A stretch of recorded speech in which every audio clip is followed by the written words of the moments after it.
Welcome back to my mental health and crime channel. My name is Huda London. This is all my thoughts, my speculations, and my opinions. This is the case of the Idaho. I'd like to give out a big shout out to Outcast. Please tune in into his channel. He's really creative with the audios, especially of Linda Lane.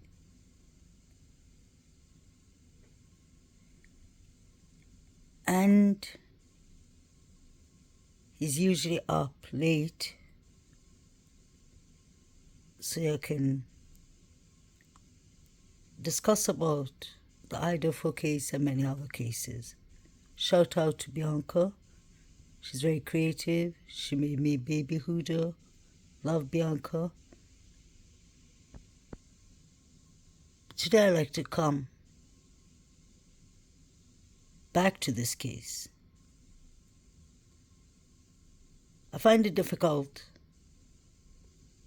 to move on to another case, and that is not because I don't want to.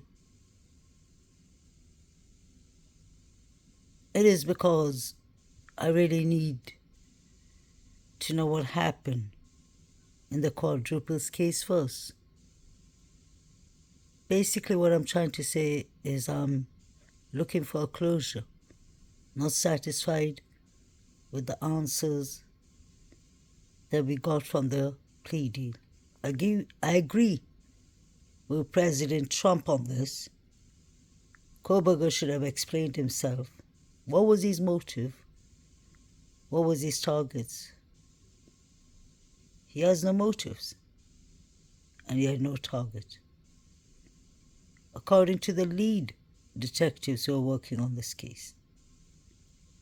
We heard that a couple of months ago. NDM's interview, you can find the whole interview at Outcast's channel. I'll be using bits and pieces of this interview because it's a long interview, but I just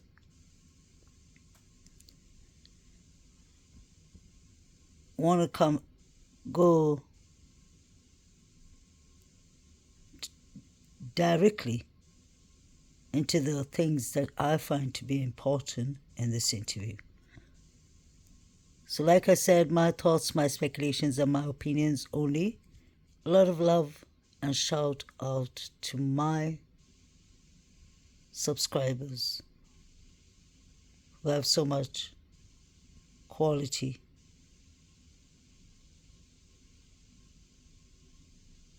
They conduct themselves with manners. They're intelligent, decent, kind towards each other and everyone. And I really do respect that of my subscribers. Love them. They really work hard in this case with me. It's not only myself who's trying to figure out what happened and get the correct justice, but my subscribers are amazing. Just their comments, each and every comment they put in, has so much value.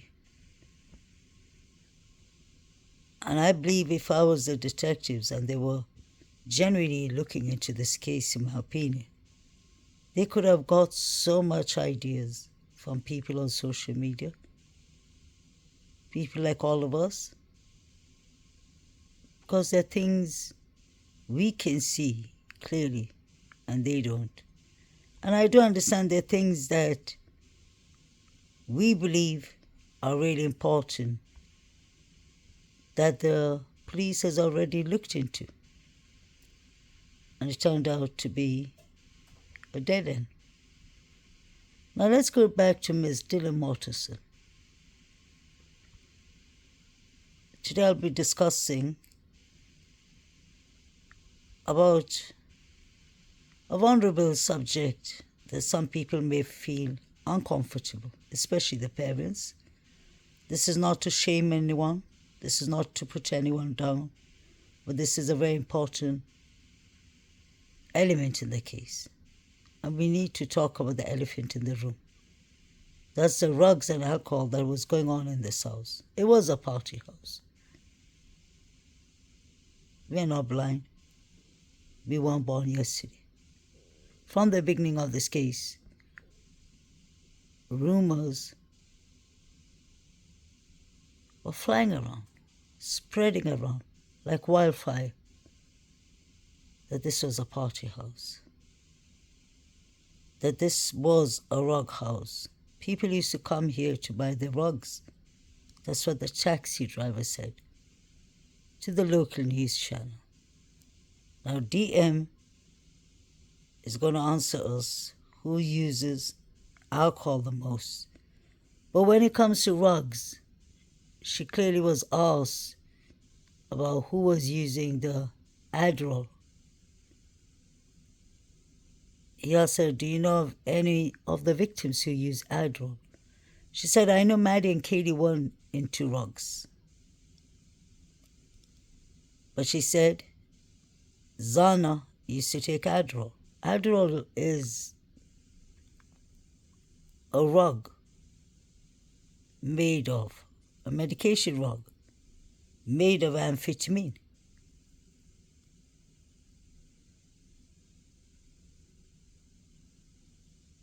Wonder if Zana was prescribed the substance.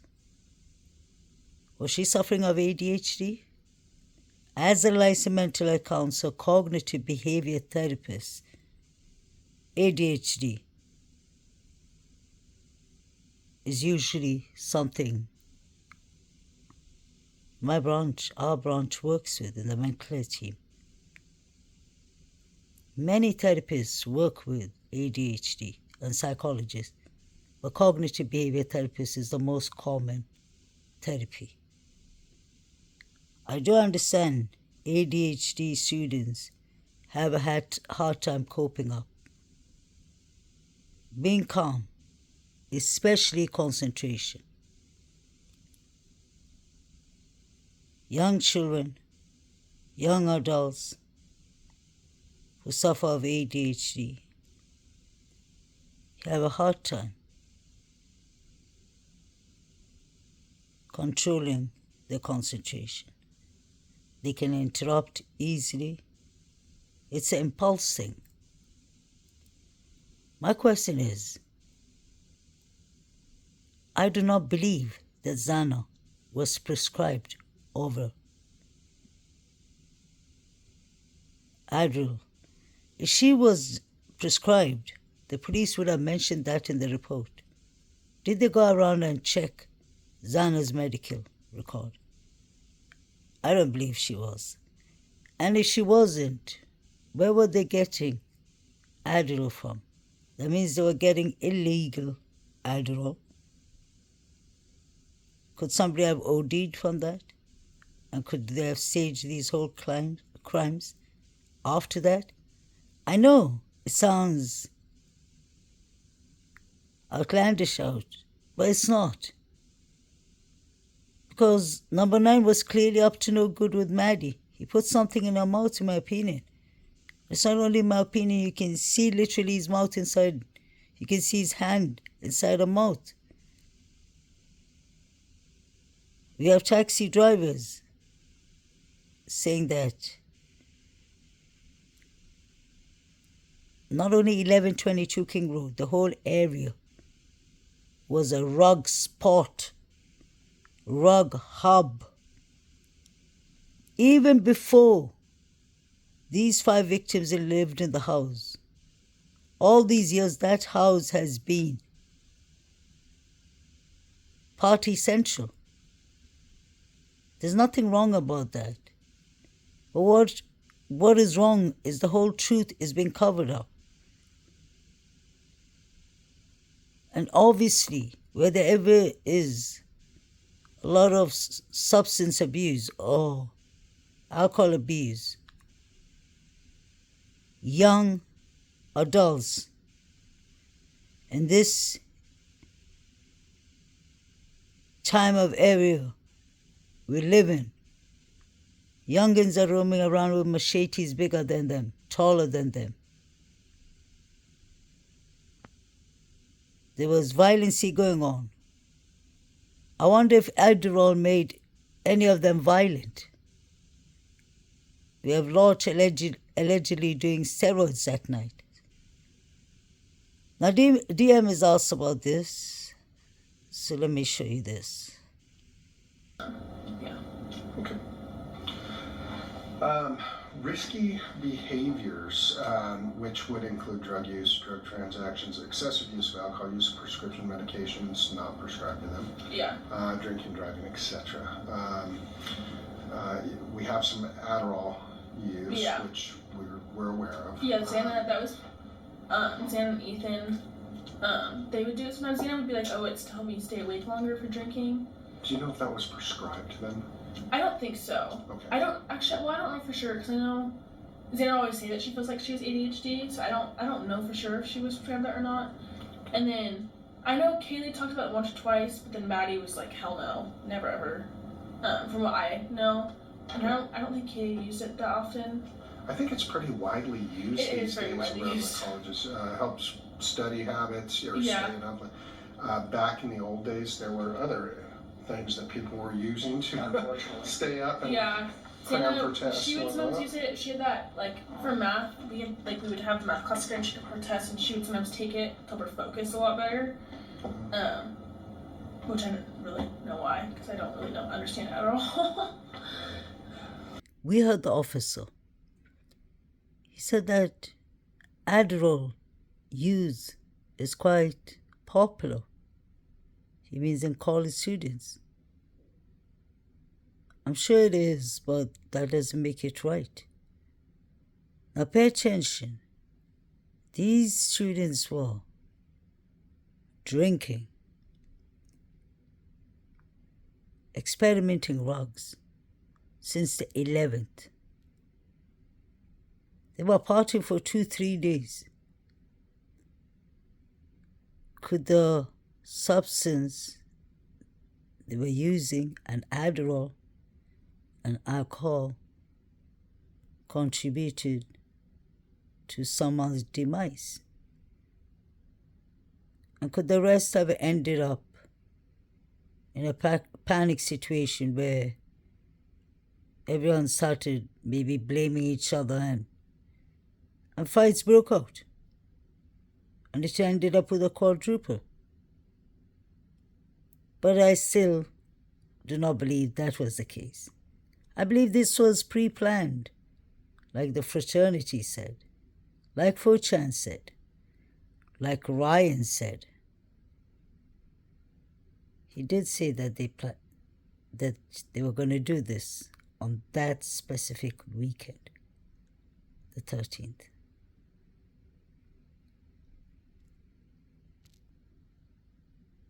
This is really concerning, because we are seeing behaviors that are really, really risky.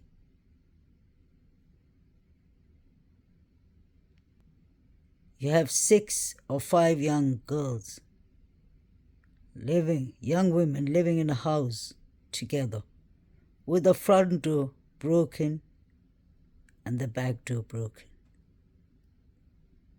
But yet DM did not say that she found it unsafe.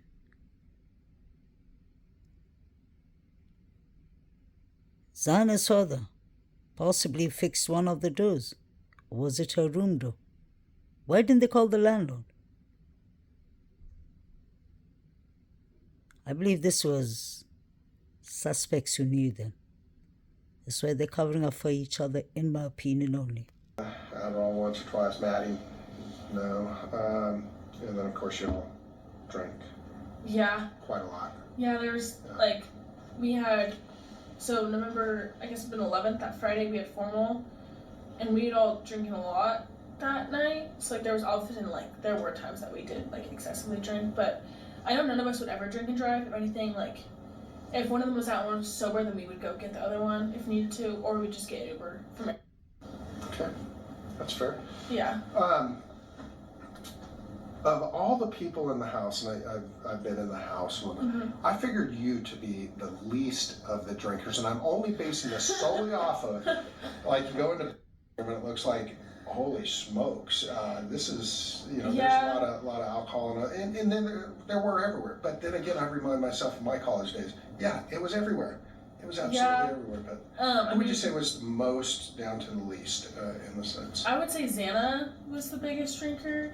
And then Maddie and Kaylee, they would mostly, like, because they were seniors this year, they didn't go to, like, the parties as much as we did because they could go to the bars. Obviously, we cannot.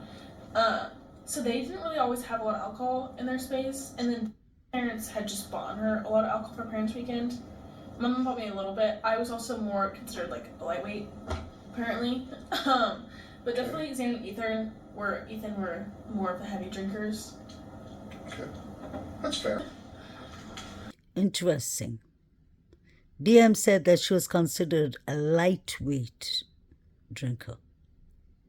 Didn't sound like that when she was explaining how much she had to drink in the first interview.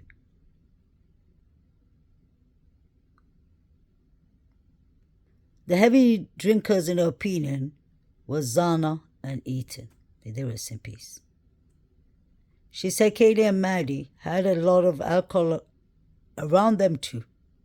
They used to go to the bars and drink. No matter what way we try to put it in, alcohol is a big part of this unfortunate crimes. Look at all the alcohol beverages, cans, cups on the floor. I believe these students got attacked while they were chilling. Maybe Ethan and Xana got attacked on the way home. So there was use of Adderall. There was use of alcohol. A lot of alcohol used in this house. So there's a lot of risky behaviors. Then we have the taxi drivers saying that this was a party zone. People used to come and pick up the rugs from here. Another risky behavior. If you'll remember in Linda Lane, I showed you the part where you hear a female yelling. Not yelling, sorry, but speaking loudly. She says, "They don't have it. They don't have it." No. Who doesn't have what? And it sounded a bit like Bethany Funk. Or was that Emma Bailey? They don't have it. Did Ethan and Xana get caught up in this rug life? Were they trying to earn a quick buck and that got them into trouble? Is that possible? Let me know in the comment channel what you'll think. Let me show you all this video.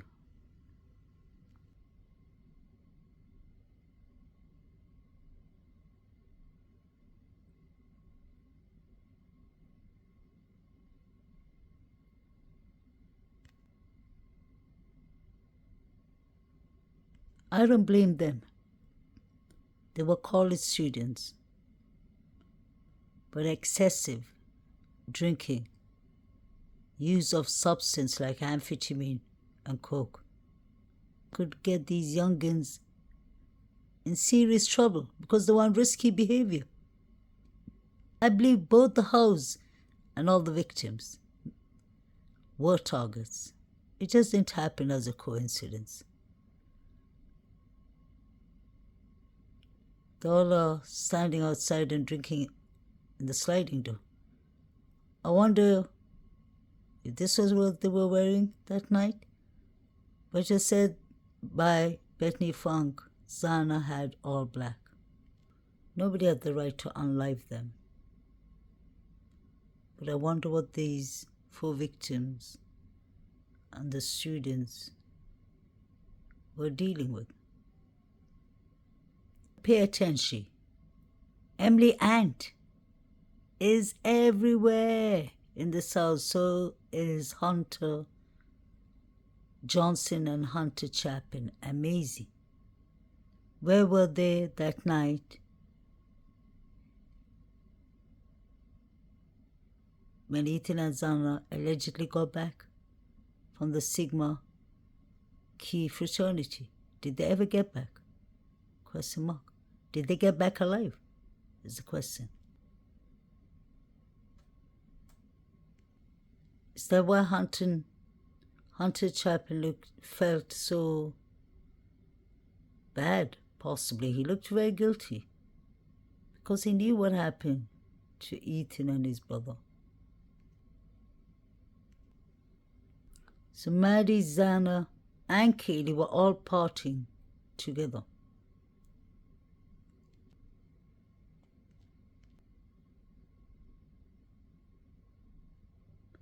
Please like, share, and subscribe. Let me know what you'll think about the risk.